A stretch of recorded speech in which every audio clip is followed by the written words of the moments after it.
แต่อ่านเม้นลืมอ่านเนื้อเลยอ่ะ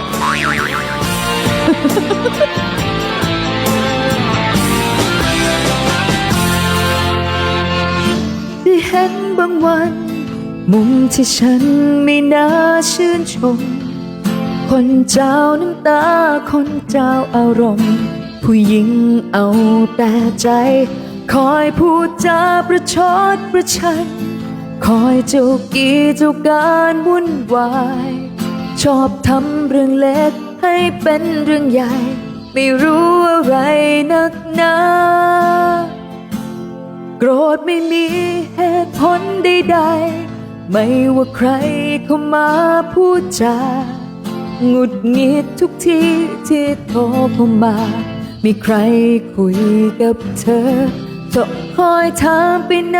เมื่อไรอยู่กับใครไม่มาให้เจอ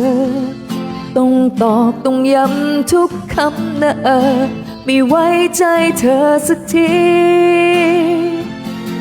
เมื่อเธอสงสัยในสิ่งที่ฉันทำขอตอบเธอด้วยคำถามคำหนึ่งคำนี้หากไม่รักจะห่วงไหมจะห่วงทำไม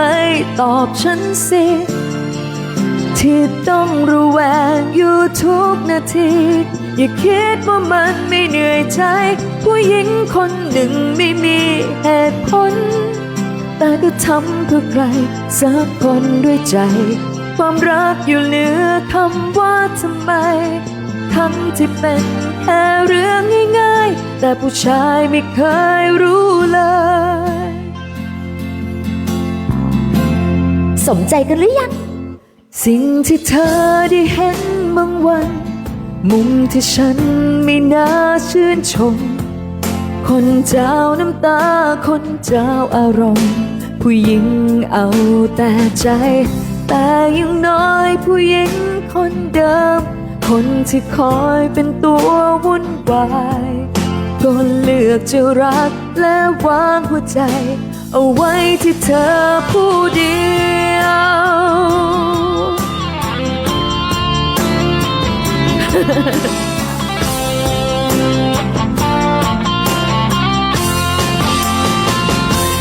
เมื่อเธอสงสัยในสิ่งที่ฉันทำ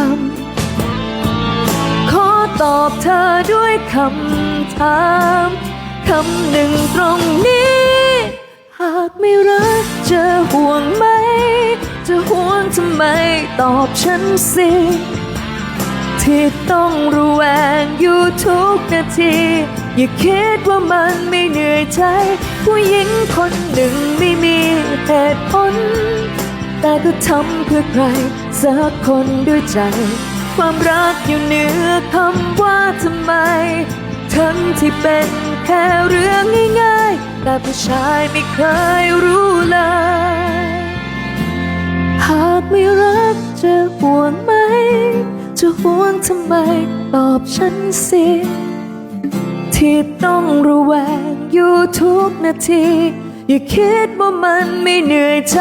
ผู้หญิงคนหนึ่งไม่มีเหตุผลแต่ก็ทำเพื่อใครสักคนด้วยใจความรักอยู่เหนือคำว่าทำไมทั้งที่เป็นแค่เรื่องง่ายๆแต่ผู้ชายไม่เคยรู้เลยฉันรักเธอแค่เรื่องง่ายๆแต่ทำไมรู้เลยจบไป